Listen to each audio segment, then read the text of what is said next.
Capítulo 30. El origen del mal y del dolor. Para muchos, el origen del pecado y el porqué de su existencia es causa de gran perplejidad. Ven la obra del mal con sus terribles resultados de dolor y desolación, y se preguntan cómo puede existir todo eso bajo la soberanía de aquel cuya sabiduría, poder y amor son infinitos. Es esto un misterio que no pueden explicarse, y su incertidumbre y sus dudas los dejan ciegos ante las verdades plenamente reveladas en la palabra de Dios y esenciales para la salvación. Hay quienes, en sus investigaciones acerca de la existencia del pecado, tratan de inquirir lo que Dios nunca reveló, de aquí que no encuentren solución a sus dificultades, y los que son dominados por una disposición a la duda y a la cavilación, lo aducen como disculpa para rechazar las palabras de la Santa Escritura.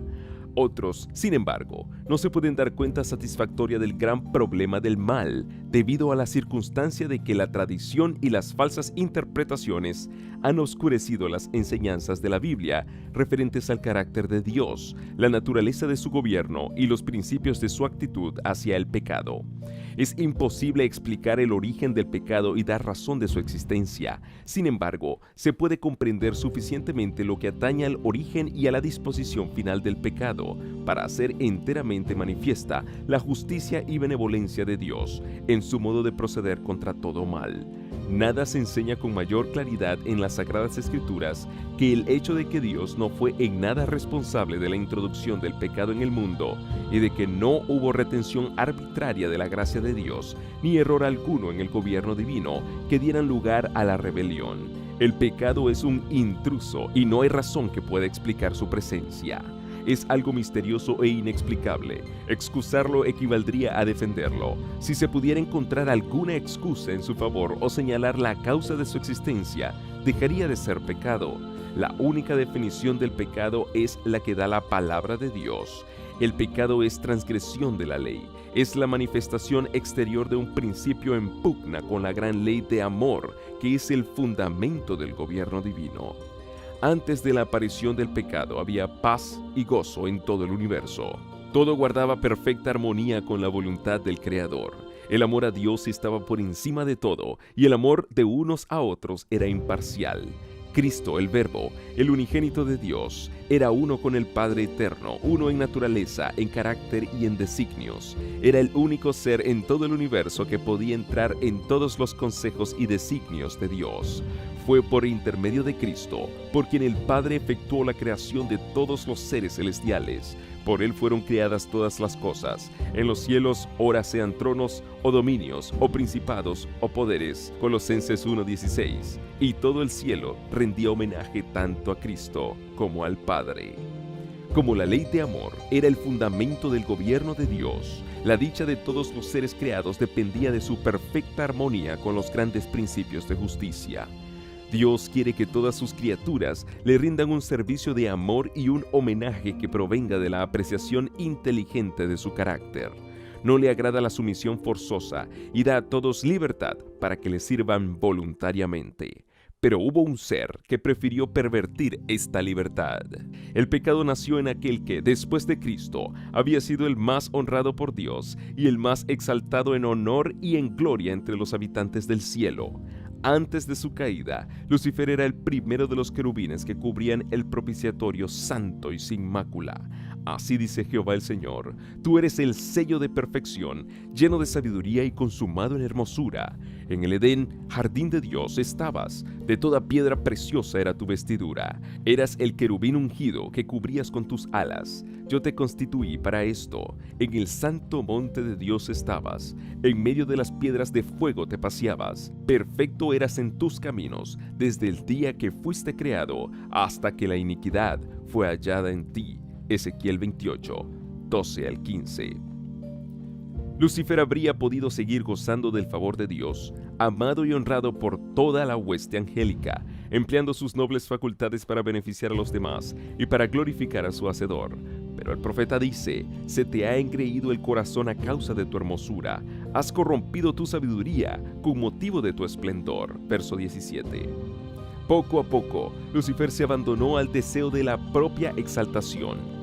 has puesto tu corazón como corazón de Dios. Tú, que dijiste, al cielo subiré, sobre las estrellas de Dios ensalzaré mi trono y me sentaré en el monte de asamblea. Me remontaré sobre las alturas de las nubes, seré semejante al Altísimo. Ezequiel 28:6, Isaías 14:13-14. En lugar de procurar que Dios fuese objeto principal de los afectos y de la obediencia de sus criaturas, Lucifer se esforzó por granjearse el servicio y el homenaje de ellas. Y codiciando los honores que el Padre Infinito había concedido a su Hijo, este príncipe de los ángeles aspiraba a un poder que solo Cristo tenía derecho a ejercer. El cielo entero se había regocijado en reflejar la gloria del Creador y entonar sus alabanzas, y en tanto que Dios era así honrado, todo era paz y dicha. Pero una nota discordante vino a romper las armonías celestiales. El amor y la exaltación de sí mismo, contrarios al plan del Creador, despertaron presentimientos del mal en las mentes de aquellos entre quienes la gloria de Dios los superaba todo. Los consejos celestiales alegaron con Lucifer. El Hijo de Dios le hizo presentes la grandeza, la bondad y la justicia del Creador, y la naturaleza sagrada e inmutable de su ley. Dios mismo había establecido el orden del cielo, y Lucifer, al apartarse de él, iba a deshonrar a su Creador y a traer la ruina sobre sí mismo. Pero la amonestación dada con un espíritu de amor y misericordia infinitos solo despertó espíritu de resistencia. Lucifer dejó prevalecer sus celos y su rivalidad con Cristo y se volvió aún más obstinado. El orgullo de su propia gloria le hizo desear la supremacía. Lucifer no apreció como don de su Creador los altos honores que Dios le había conferido y no sintió gratitud alguna. Se glorificaba de su belleza y elevación y aspiraba a ser igual a Dios. Era amado y reverenciado por la hueste celestial. Los ángeles se deleitaban en ejecutar sus órdenes y estaba revestido de sabiduría y gloria sobre todos ellos. Sin embargo, el Hijo de Dios era el soberano reconocido del cielo y gozaba de la misma autoridad y poder que el Padre. Cristo tomaba parte en todos los consejos de Dios, mientras que a Lucifer no le era permitido entrar así en los designios divinos. Y este ángel poderoso se preguntaba por qué había de tener Cristo la supremacía y recibir más honra que él mismo. Abandonando el lugar que ocupaba en la presencia inmediata del Padre, Lucifer salió a difundir el espíritu de descontento entre los ángeles, obrando con misterioso sigilo y encubriendo durante algún tiempo sus verdaderos fines bajo una apariencia de respeto hacia Dios. Se esforzó en despertar el descontento respecto a las leyes que gobernaban a los seres divinos, insinuando que ellas imponían restricciones innecesarias. Insistía en que, siendo dotados de una naturaleza santa, los ángeles debían obedecer los dictados de su propia voluntad. Procuró ganarse la simpatía de ellos, haciéndoles creer que Dios había obrado injustamente con él, concediendo a Cristo honor supremo. Dio a entender que al aspirar a mayor poder y honor, no trataba de exaltarse a sí mismo, sino de asegurar libertad para todos los habitantes del cielo, a fin de que pudiesen así alcanzar a un nivel superior de existencia. En su gran misericordia, Dios soportó por largo tiempo a Lucifer. Este no fue expulsado inmediatamente de su elevado puesto cuando se dejó arrastrar por primera vez por el espíritu de descontento, ni tampoco cuando empezó a presentar sus falsos acertos a los ángeles leales. Fue retenido aún por mucho tiempo en el cielo. Varias y repetidas veces se le ofreció el perdón con tal de que se arrepintiese y se sometiese. Para convencerle de su error, se hicieron esfuerzos de que solo el amor y la sabiduría infinitos eran capaces. Hasta entonces, no se había conocido el espíritu de descontento en el cielo. El mismo Lucifer no veía en un principio hasta dónde le llevaría este espíritu, no comprendía la verdadera naturaleza de sus sentimientos. Pero cuando se demostró que su descontento no tenía motivo, Lucifer se convenció de que no tenía razón, que lo que Dios pedía era justo y que debía reconocerlo ante todo el cielo. De haberlo hecho así, se habría salvado a sí mismo y a muchos ángeles. En ese entonces no había él negado aún toda obediencia a Dios. Aunque había abandonado su puesto de querubín cubridor, habría sido no obstante restablecido en su oficio si, reconociendo la sabiduría del Creador, hubiese estado dispuesto a volver a Dios y se hubiese contentado con ocupar el lugar que le correspondía en el plan de Dios. Pero el orgullo le impidió someterse. Se empeñó en defender su proceder, insistiendo en que no necesitaba arrepentirse, y se entregó de lleno al gran conflicto con su Hacedor. Desde entonces, dedicó todo el poder de su gran inteligencia a la tarea de engañar para asegurarse la simpatía de los ángeles que habían estado bajo sus órdenes. Hasta el hecho de que Cristo le había prevenido y aconsejado fue desnaturalizado para servir a sus pérfidos designios. A los que estaban más estrechamente ligados a él por el amor y la confianza, Satanás les hizo creer que había sido mal juzgado, que no se había respetado su posición y que se le quería coartar la libertad. Después de haber así desnaturalizado las palabras de Cristo, pasó a prevaricar y a mentir descaradamente, acusando al Hijo de Dios de querer humillarlo ante los habitantes del cielo. Además, trató de crear una situación falsa entre sí mismo y los ángeles, aún leales. Todos aquellos a quienes no pudo sobornar y atraer completamente a su lado, los acusó de indiferencia respecto a los intereses de los seres celestiales. Acusó a los que permanecían fieles a Dios de aquello mismo que estaba haciendo. Y para sostener contra Dios la acusación de injusticia para con él, recurrió a una falsa presentación de las palabras y de los actos del Creador. Su política consistía en confundir a los ángeles con argumentos sutiles acerca de los designios de Dios. Todo lo sencillo lo envolvía en misterio y, valiéndose de artera perversión, hacían hacer dudas respecto a las declaraciones más terminantes de Jehová. Su posición elevada y su estrecha relación con la administración divina daban mayor fuerza a sus representaciones, y muchos ángeles fueron inducidos a unirse con él en su rebelión contra la autoridad celestial. Dios permitió en su sabiduría que Satanás prosiguiese su obra hasta que el espíritu de desafecto se convirtiese en activa rebeldía. Era necesario que sus planes se desarrollaran por completo para que su naturaleza y sus tendencias quedaran a la vista de todos. Lucifer, como querubín ungido, había sido grandemente exaltado, era muy amado de los seres celestiales y ejercía poderosa influencia sobre ellos. El gobierno de Dios no incluía solo a los habitantes del cielo, sino también a los de todos los mundos que él había creado, y Satanás pensó que si podía arrastrar a los ángeles del cielo en su rebeldía, podría también arrastrar a los habitantes de los demás mundos. Había presentado arteramente su manera de ver la cuestión, valiéndose de sofismas y fraude para conseguir sus fines. Tenía gran poder para engañar y, al usar su disfraz de mentira, había obtenido una ventaja. Ni aun los ángeles leales podían discernir plenamente su carácter ni ver a dónde conducía su obra. Satanás había sido tan altamente honrado y todos sus actos estaban tan revestidos de misterio que era difícil revelar a los ángeles la verdadera naturaleza de su obra. Antes de su completo desarrollo, el pecado no podía aparecer como el mal que era en realidad. Hasta entonces no había existido en el universo de Dios, y los seres santos no tenían idea de su naturaleza y malignidad. No podían ni entrever las terribles consecuencias que resultarían de poner a un lado la ley de Dios. Al principio, Satanás había ocultado su obra bajo una astuta profesión de lealtad para con Dios. Aseveraba que se desvelaba por honrar a Dios, afianzar su gobierno y asegurar el bien de todos los habitantes del cielo. Mientras difundía el descontento entre los ángeles que estaban bajo sus órdenes, aparentaba hacer cuanto le era posible porque desapareciera ese mismo descontento. Sostenía que los cambios que reclamaba en el orden y en las leyes del gobierno de Dios eran necesarios para conservar la armonía en el cielo.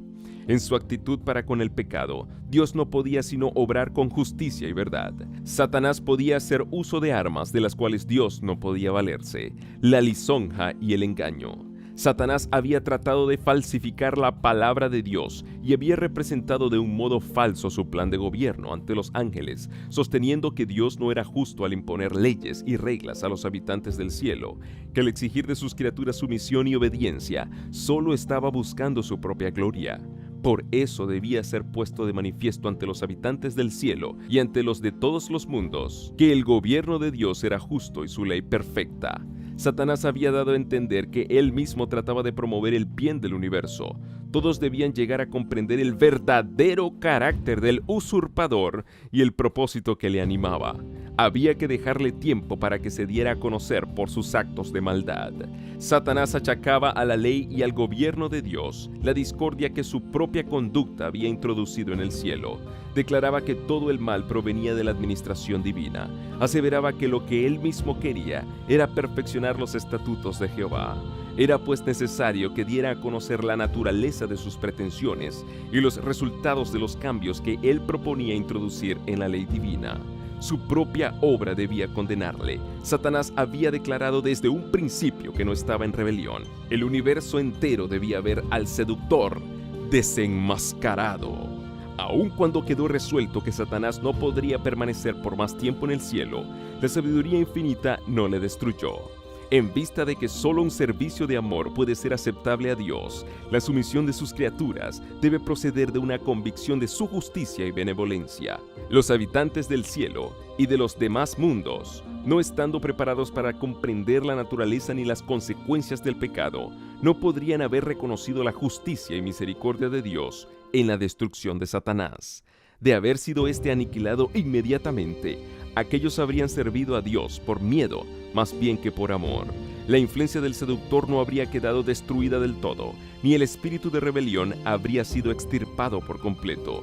Para bien del universo entero, a través de las edades sin fin, era preciso dejar que el mal llegase a su madurez y que Satanás desarrollase más completamente sus principios, a fin de que todos los seres creados reconociesen el verdadero carácter de los cargos que arrojara él contra el gobierno divino, y a fin de que quedaran para siempre incontrovertibles la justicia y la misericordia de Dios, así como el carácter inmutable de su ley. La rebeldía de Satanás, cual testimonio perpetuo de la naturaleza y de los resultados terribles del pecado, debía servir de lección al universo en todo el curso de las edades futuras. La obra del gobierno de Satanás, sus efectos sobre los hombres y los ángeles, harían patentes los resultados del desprecio de la autoridad divina. Demostrarían que de la existencia del gobierno de Dios y de su ley depende el bienestar de todas las criaturas que Él ha formado. De este modo, la historia del terrible experimento de la rebeldía sería para todos los seres santos una salvaguardia eterna destinada a precaverlos contra todo engaño respecto a la índole de la transgresión y a guardarlos de cometer pecado y de sufrir el castigo consiguiente. El gran usurpador siguió justificándose hasta el fin mismo de la controversia en el cielo, cuando se dio a saber que, con todos sus secuaces, iba a ser expulsado de las moradas de la dicha. El jefe rebelde declaró audazmente su desprecio de la ley del Creador. Reiteró su aserto de que los ángeles no necesitaban sujeción, sino que debía dejárseles seguir su propia voluntad, que los dirigiría siempre bien. Denunció los estatutos divinos como restricción de su libertad y declaró que el objeto que él perseguía era asegurar la abolición de la ley para que, libres de esta traba, las huestes del cielo pudiesen alcanzar un grado de existencia más elevado y glorioso. De común acuerdo, Satanás y su hueste culparon a Cristo de su rebelión, declarando que si no hubiesen sido censurados, no se habrían rebelado. Así, obstinados y arrogantes en su deslealtad, vanamente empeñados en trastornar el gobierno de Dios, al mismo tiempo que en son de blasfemia decían ser ellos mismos víctimas inocentes de un poder opresivo, el gran rebelde y todos sus secuaces fueron al fin echados del cielo. El mismo espíritu que fomentara la rebelión en el cielo continúa inspirándola en la tierra. Satanás ha seguido con los hombres la misma política que siguiera con los ángeles. Su espíritu impera ahora en los hijos de desobediencia. Como él, tratan estos de romper el freno de la ley de Dios y prometen a los hombres la libertad mediante la transgresión de los preceptos de aquella. La reprensión del pecado despierta aún el espíritu de odio y resistencia. Cuando los mensajeros que Dios envía para amonestar tocan a la conciencia, Satanás induce a los hombres a que se justifiquen y a que busquen la simpatía de otros en su camino de pecado. En lugar de enmendar sus errores, despiertan la indignación contra el que los reprende, como si este fuera la única causa de la dificultad. Desde los días del justo Abel hasta los nuestros, tal ha sido el espíritu que se ha manifestado contra quienes osaron condenar el pecado. Mediante la misma falsa representación del carácter de Dios que empleó en el cielo, para hacerle parecer severo y tiránico, Satanás indujo al hombre a pecar. Y logrado esto, declaró que las restricciones injustas de Dios habían sido causa de la caída del hombre, como lo habían sido de su propia rebeldía. Pero el mismo Dios eterno da a conocer así su carácter. Jehová, Jehová, Dios compasivo y clemente, lento en iras y grande en misericordia y en fidelidad, que usa de misericordia hasta la 1000ª generación, que perdona la iniquidad, la transgresión y el pecado, pero que de ningún modo tendrá por inocente al rebelde. Éxodo 34, 6 y 7. Al echar a Satanás del cielo, Dios hizo patente su justicia y mantuvo el honor de su trono. Pero cuando el hombre pecó, cediendo a las seducciones del espíritu apóstata, Dios dio una prueba de su amor, consintiendo en que su Hijo unigénito muriese por la raza caída. El carácter de Dios se pone de manifiesto en el sacrificio expiatorio de Cristo. El poderoso argumento de la cruz demuestra a todo el universo que el gobierno de Dios no era de ninguna manera responsable del camino de pecado que Lucifer había escogido. El carácter del gran engañador se mostró tal cual era en la lucha entre Cristo y Satanás durante el ministerio terrenal del Salvador. Nada habría podido desarraigar tan completamente las simpatías que los ángeles celestiales y todo el universo leal pudieran sentir hacia Satanás como su guerra cruel contra el Redentor del mundo. Su petición atrevida y blasfema de que Cristo le rindiese homenaje, su orgullosa presunción que le hizo transportarlo a la cúspide del monte y a las almenas del templo, la intención malévola que mostró al instarle a que se arrojara de aquella vertiginosa altura, la inquina implacable con la cual persiguió al Salvador por todas partes e inspiró a los corazones de los sacerdotes y del pueblo a que rechazaran su amor y a que gritaran al fin: «Crucifícale, crucifícale». Todo esto despertó el asombro y la indignación del universo. Fue Satanás el que impulsó al mundo a rechazar a Cristo. El príncipe del mal hizo cuanto pudo y empleó toda su astucia para matar a Jesús, pues vio que la misericordia y el amor del Salvador, su compasión y su tierna piedad estaban representando ante el mundo el carácter de Dios. Satanás disputó todos los acertos del Hijo de Dios y empleó a los hombres como agentes suyos para llenar la vida del Salvador de sufrimientos y penas. Los sofismas y las mentiras por medio de los cuales procuró obstaculizar la obra de Jesús, el odio manifestado por los hijos de rebelión, sus acusaciones crueles contra aquel cuya vida se rigió por una bondad sin precedente, todo ello provenía de un sentimiento de venganza profundamente arraigado. Los fuegos concentrados de la envidia y de la malicia, del odio y de la venganza, estallaron en el Calvario contra el Hijo de Dios, mientras el cielo miraba con silencioso horror. Consumado ya el gran sacrificio, Cristo subió al cielo rehusando la adoración de los ángeles mientras no hubiese presentado la petición. Padre, aquellos que me has dado, quiero que donde yo estoy, ellos estén también conmigo. Juan 17:24. Entonces, con amor y poder indecibles, el Padre respondió desde su trono: «Adórenle todos los ángeles de Dios». Hebreos 1:6. No había ni una mancha en Jesús. Acabada su humillación, cumplido su sacrificio, le fue dado un nombre que está por encima de todo otro nombre. Entonces fue cuando la culpabilidad de Satanás se destacó en toda su desnudez. Había dado a conocer su verdadero carácter de mentiroso y asesino.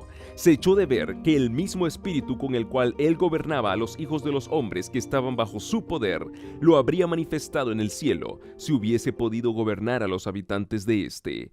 Había aseverado que la transgresión de la ley de Dios traería consigo libertad y ensalzamiento, pero lo que trajo en realidad fue servidumbre y degradación. Los falsos cargos de Satanás contra el carácter del gobierno divino aparecieron en su verdadera luz. Él había acusado a Dios de buscar tan solo su propia exaltación con las exigencias de sumisión y obediencia por parte de sus criaturas, y había declarado que, mientras el Creador exigía que todos se negasen a sí mismos, él mismo no practicaba la abnegación ni hacía sacrificio alguno.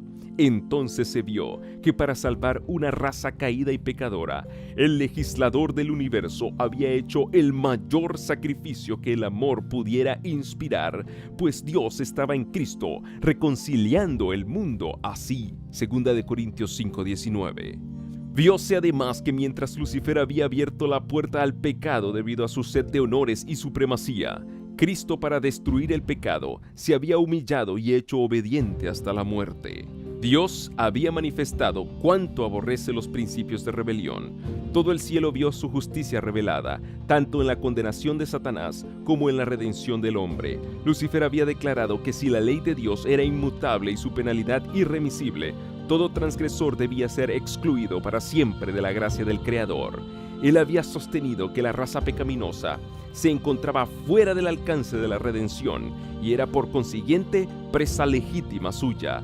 Pero la muerte de Cristo fue un argumento irrefutable en favor del hombre. La penalidad de la ley caía sobre él, que era igual a Dios, y el hombre quedaba libre de aceptar la justicia de Dios y de triunfar del poder de Satanás mediante una vida de arrepentimiento y humillación, como el Hijo de Dios había triunfado.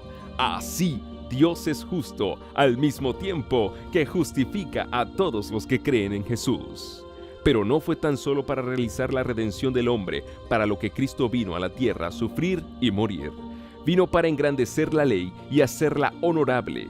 Ni fue tan solo para que los habitantes de este mundo respetasen la ley, cual debía ser respetada, sino también para demostrar a todos los mundos del universo que la ley de Dios es inmutable.